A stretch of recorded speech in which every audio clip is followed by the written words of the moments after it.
chers abonnés, ça c'est un petit conseil pour ceux qui sont en route, qui sont en voie de se lancer dans du business, soit du business en ligne, soit du business physique.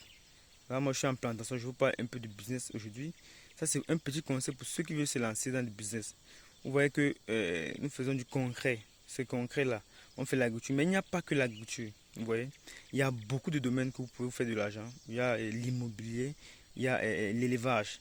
Mais l'immobilier, je ne vous conseille pas trop. Je vais vous dire dans les vidéos que je vais faire à domicile. Je vais faire un calcul de cash flow. Vous allez voir pourquoi je ne vous conseille pas l'immobilier maintenant. Mais je vous conseille l'immobilier plus tard, mais pas maintenant. Parce que si vous faites l'immobilier maintenant, ça va vous absorber, n'est-ce pas? Vous serez dilué.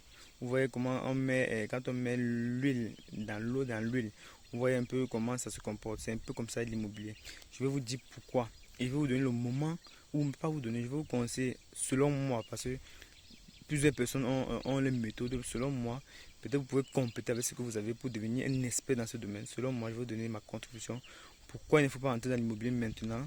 Je vais vous dire pourquoi. On va faire un calcul de cash flow. Vous allez voir pourquoi je vous oriente plus toujours dans l'agriculture. Parce que, une petite anecdote, avec l'argent de l'agriculture, on peut prendre l'argent au champ pour acheter un terrain ou une maison. Mais c'est difficile de prendre l'argent à la maison pour acheter un champ.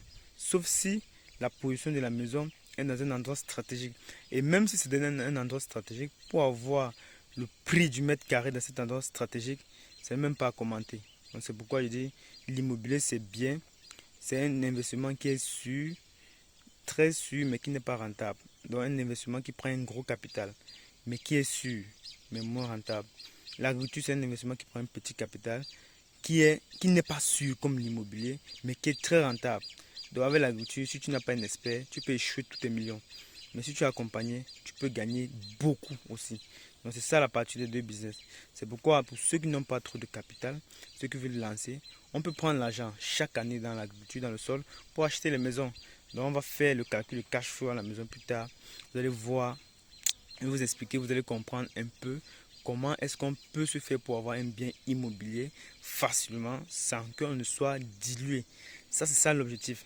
Pour éviter d'être dilué, comment y faire? Vous allez voir, il y aura plusieurs astuces qu'on va mettre sur pied. Chacun va choisir l'astuce qui lui plaît très bien et il va construire l'immobilier sans problème, mais en ayant des actifs qui produisent du cash flow, donc des revenus résiduels. C'est quoi un revenu résiduel? Un revenu résiduel, c'est un revenu qu'on on n'est pas là quand ça sort. C'est-à-dire que quand je fais la papaye, si je pars, quand ça commence si je produis normalement, quand ça tombe en position, je m'en vais en vacances, il y a des récoltes chaque fois. Donc je ne suis plus obligé d'être là pour que le papaye grandisse. S'il pleut, bon voilà, voilà les papayes qui ont grandi, j'étais pas là. Ça, ce sont les revenus résiduels. Vous voyez un peu. Les revenus résiduels, c'est les revenus hors exploitation. Donc c'est les revenus qu'on génère quand on n'est pas sur place. Par exemple, le contraire du revenu résiduel, c'est le salaire. Le salaire, on est obligé d'être sur place. Le salariat, on est obligé d'être dans notre lieu de service pour pointer notre heure. Or, la plantation n'est pas obligée d'être là, on met juste du capital et ça produit des rentes. Ça, c'est ça le revenu résiduel, le revenu hors exploitation. C'est pourquoi je vous demande vraiment de regarder ce revenu hors exploitation, de chercher à gagner en hors exploitation. Parce qu'en non exploitation, vous pouvez faire de l'argent sur tout le temps. Par contre, en exploitation, vous ne pouvez que faire l'argent sur 8 heures. Parce qu'un être humain peut travailler 8 heures. 24 heures, sauf s'il est un robot. Si vous n'êtes pas robot, vous pouvez travailler que 8 heures. Alors qu'avec le revenu hors exploitation, vous n'êtes pas obligé d'être sur place. Vous prenez juste un certain capital, vous jetez là-bas, que vous faites moins hectare de papaye solo, vous faites moins hectare de poivre. Quand ça commence à produire, vous faites de l'argent quand vous n'êtes pas là. C'est ça le revenu hors exploitation. C'est ce qu'on va parler. Bon, moi je parle pourquoi? Parce que au départ, quand je commençais à vouloir chercher à investir, avant que je n'entre dans l'agriculture, j'ai lu beaucoup de contenu sur internet, j'ai feuilleté beaucoup de documentaires. Je vois le mec, il est là, il est assis confortablement dans son bureau. Il dit, euh, tu peux faire l'argent en Afrique à partir de rien, avec un capital de, il dit 5 000 francs. Tu achètes les plateaux d'œufs, non, il dit 10 000. Tu achètes les plateaux d'œufs, tu achètes plusieurs plateaux d'œufs, tu pars, tu boues, tu fais ton piment, tu mets dans plusieurs comptoirs. Là, comme ça, par jour, tu peux avoir 10 000 francs. En un mois, ça te fait 300 000 francs.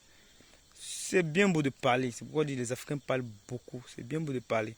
Moi, j'ai essayé, quand j'ai compris les conseils comme ça, j'ai essayé. Mais la triste réalité, c'est que au cours de la journée, je n'ai que vendu 800. Au cours de la journée, je n'ai que vendu 800. Oh, celui-là, il est assis confortablement dans son bureau avec son gros boubou. climatisé. Il dit, on peut se faire 300 000 francs par mois en Afrique en vendant des œufs. C'est vrai, je ne critique, je ne porte pas critique. Peut-être je n'ai pas mis les œufs dans les endroits stratégiques. Mais moi, je pense que souvent, c'est souvent même mieux de se mettre à l'action. Tu vois, je vends les œufs, je boule les œufs, je mets, j'ai vendu. Là, c'est plus motivant, comme ce que je fais ici. Vous voyez, je fais de l'agriculture, je vous parle de l'agriculture en étant au champ, en plantation, pour dire qu'il n'y a pas du fake, il n'y a pas de mensonge. Donc, et que souvent certaines personnes arrêtent de nous vendre du rêve. C'est vrai, les conseils qu'ils disent, ce sont les choses qui peuvent se faire. C'est la théorie. Mais la pratique maintenant est différente. C'est pourquoi en pratique, vraiment, il faut vraiment suivre la personne qui pratique. Il dit, je fais ça, ou je fais, vous voyez comment ça réussit. Ça, c'est les gens comme ça que vous devez suivre. Moi, j'ai suivi les gens qui parlaient trop de théorie. Avant que je me lance dans l'agriculture, vraiment que j'ai consommé beaucoup de contenu, j'ai essayé beaucoup de choses qui n'ont pas marché. Parce que j'écoutais plus les théoriciens, je n'écoutais pas plus les praticiens. C'est vrai, la théorie et la pratique, ça marche ensemble, il faut les deux. Mais c'est pourquoi je dis, quand quelqu'un vous donne les conseils, s'il n'est pas l'œuvre, vraiment, s'il n'est pas l'œuvre, je ne peux pas vous dire de ne pas le suivre, mais je peux vous dire d'être un peu sage. S'il n'est pas l'œuvre, il faut être un peu sage. Ce sont les conseils de qui que vous écoutez. Parce qu'il y a il y a deux catégories de personnes. Il y a les vendeurs et les experts. Écoutes-tu un vendeur ou écoutes-tu un expert? C'est les deux catégories. Si tu es sur Internet pour chercher de l'argent, il faut savoir qui tu suis. Tu suis un vendeur ou tu suis un expert. L'expert, c'est celui qui est là, sur le terrain. Il te parle, il te forme, il te montre. Tu vois. Le vendeur, c'est celui qui est là, chez lui, ou même sur le terrain. Il te dit qu'on peut. Te montre c'est une chose qui a déjà été réalisée. On peut. Non, quand on peut, c'est vrai, on peut. Mais ici, l'expert fait. Vous voyez. Donc, c'est pas pour vous décourager de suivre les gens.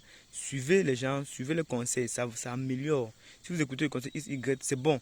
Ça booste même, ça augmente le moral, qui est même très important dans le business, ça augmente le moral. Mais je pense aussi que ces gens-là doivent pratiquer. S'ils pratiquent, ça veut dire que vraiment c'est faisable et vraiment ça motive. Moi, j'ai écouté des gens qui tentaient de faire la théorie, et j'ai cassé les œufs, j'ai vendu les œufs. Je ne me suis pas en sorti. J'ai fait plusieurs petits business, des arachides grillés. Ils ont dit plusieurs trucs, plein d'astuces. En Afrique, on peut se faire 500 000 au mois en faisant ceci, en cassant des arachides, en vendant l'escargot. J'ai fait tout ça. Mais vraiment, je pense que ça, c'est la théorie. Vous voyez, la pratique a un autre contour. Donc, il faut savoir qui vous écoutez. Il faut écouter les experts et non les vendeurs. Parce qu'il y a plusieurs vendeurs en ligne.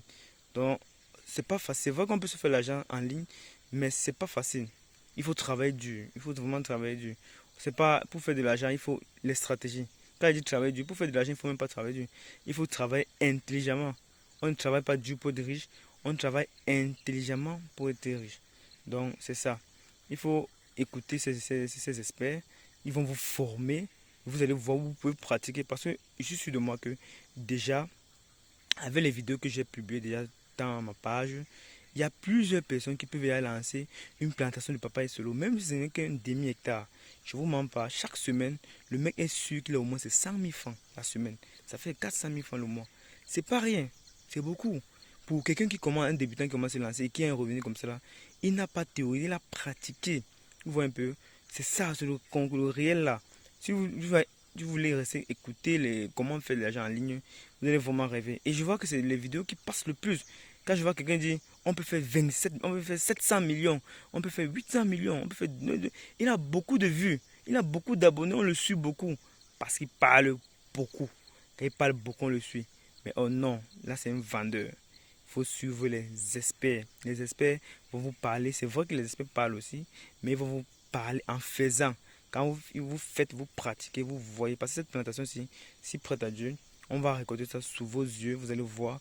On va aller sur le marché. Vous allez voir combien ça va produire. Donc je ne vous décourage pas de suivre vos abonnés. Suivez-les. Mais il faut vraiment savoir ce que vous pouvez filtrer. Ne faites pas comme moi qui a pris son petit budget, qui allait casser les œufs, qui a mis dans les agences partout. J'ai mis même les arachides bouillis partout et ça n'a pas marché. C'est pas, je ne contredis pas. Ça peut bien marcher, comme j'ai dit dans la vidéo, ça peut bien marcher si j'avais mis dans des endroits stratégiques. Mais c'est que j'ai compris 300 000 francs à la fin du mois, 400 000 francs à la fin du mois, pensant que je peux augmenter. Oh non, mais le business a ses réalités. Vous voyez, celui qui est assis au bureau là, il ne connaît pas ses réalités. Il dit, c'est faisable. Mais il dit, ça sont les estimations, mais le terrain a ses réalités. Donc, quand vous écoutez ces gens, il faut savoir que le terrain a ses réalités. En faisant, il faut avoir un peu de recul. Vous faites, mais vous avez un peu de recul pour pouvoir garder votre, on appelle ça la marge de sécurité.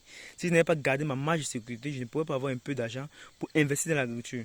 La marge de sécurité que j'ai eue, j'ai pris un peu d'argent pour investir dans l'agriculture et que ça m'a donné un peu de rente. Je suis en train de multiplier progressivement avec le temps et avec le temps. Et tous les ans, je multiplie, tous les ans, je multiplie.